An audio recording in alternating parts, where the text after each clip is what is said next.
Okay, magandang hapon, magandang araw mga ka-farmer.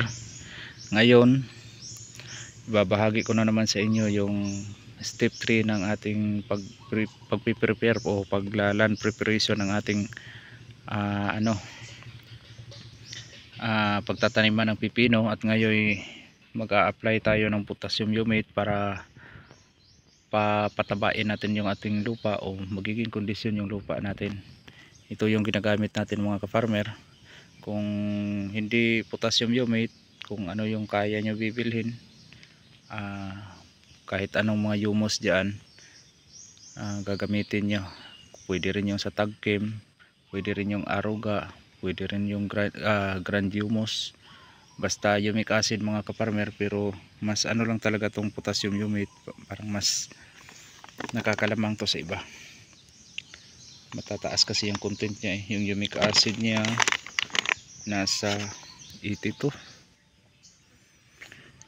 potassium niya is nasa 10.5%, fulvic acid 50.0%, ang kanyang pH units niya is nasa 9.99, medyo mataas. Water solubility 100%, okay, itim talagang maitim. Ito na ngayon mga ka-farmer yung tinimpla natin, at saka yung nilalagay natin dito, yung tinitimpla natin sa isang tangke na 16 liters is nasa 2 kutsara. At saka pag magtutunaw kayo nito mga ka-farmer, dapat doon muna sa yung parang bowl, lagyan nyo ng tubig kahit kalahati lang dyan. Tapos yung paglalagay nyo mula sa kutsara, yung habang kinukutaw nyo, pa unti-unti nyo ilalagay, kasi pag ibigla nyo ilalagay dyan, makot yan ng tubig, titigas na parang aspalto. Kaya dapat bawat kinukutaw nyo, pa unti-unti siyang hinuhulog sa tubig para hindi titigas. Okay, ngayon i-apply na natin, at saka i-spray natin to doon sa lupa, sa plot, bago natin yun siya i-cultivate uli, o paghaluin yung lupa, isprayhan natin. At saka uulitin na naman natin pagkatapos na maghalo. Okay, punta tayo doon mga ka-farmer. Okay, dito na tayo mga ka-farmer, at ngayon i-spray na natin to.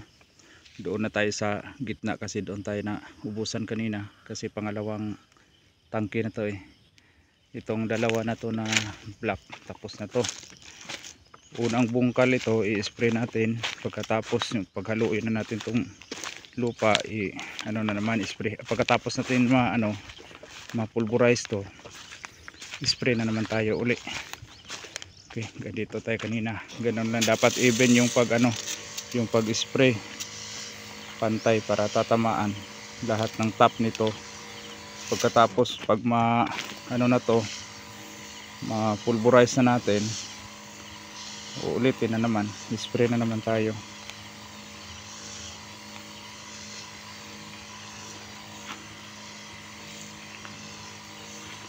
Mas kasi mas malulusog yung natin ito mga ka-farmer, kasi matataba yung lupa, hindi acidic.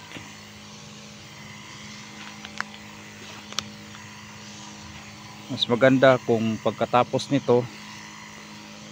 mag-spray nito, uulanin para yung nailagay natin diyan a-absorb sa lupa, or kung walang ulan, maganda rin didiligan to.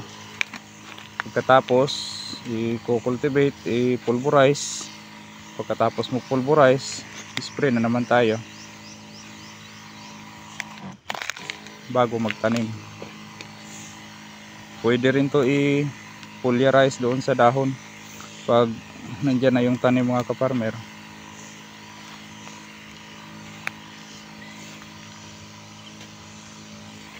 Medyo marami-rami pa itong matimpla natin, kasi nung sinabi ko nung isang araw, nasa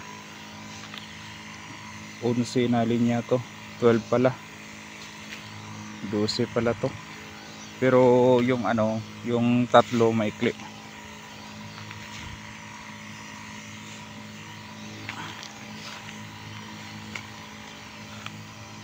dito medyo mapayat yung lupa dito banda, kaya mas damor na yan. Kapalan natin to dito.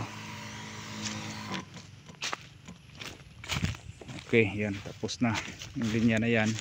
Dito na naman tayo sa kabila. Ito pang-apat na linya. Ito yung medyo maikli ito, pero may yung pang 12 na linya mas maikli talaga yon.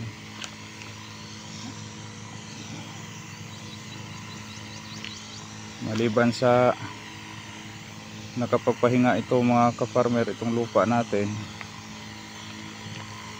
na rin to, nalagyan to ng mga organic matter nung tinaniman natin to ng ampalaya.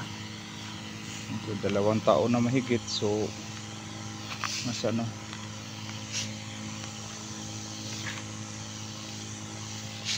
mas maganda kasi nalagyan natin ng goat manure. Maganda nga sana yung chicken manure.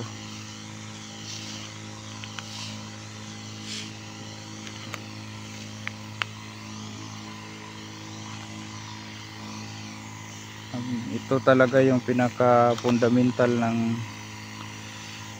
pagtatanim natin mga ka-farmer. Ito yung land preparation, kasi kung hindi natin maisagawa ng maayos o yung lupa natin hindi mataba, walang mangyayari dyan. Yung mga inputs na ginagamit natin na mga synthetic chemicals, lalo na yung synthetic fertilizer, support lang yun sila.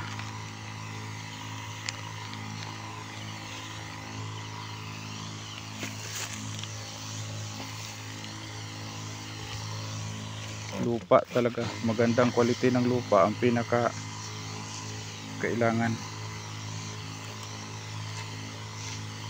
Tapos para mas mag-i-increase pa talaga yung yield natin, kailangan natin ng support ng synthetic.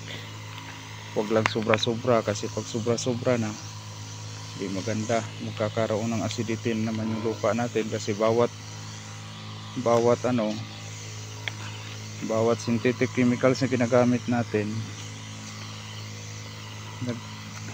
yan yung magkukos ng acidity.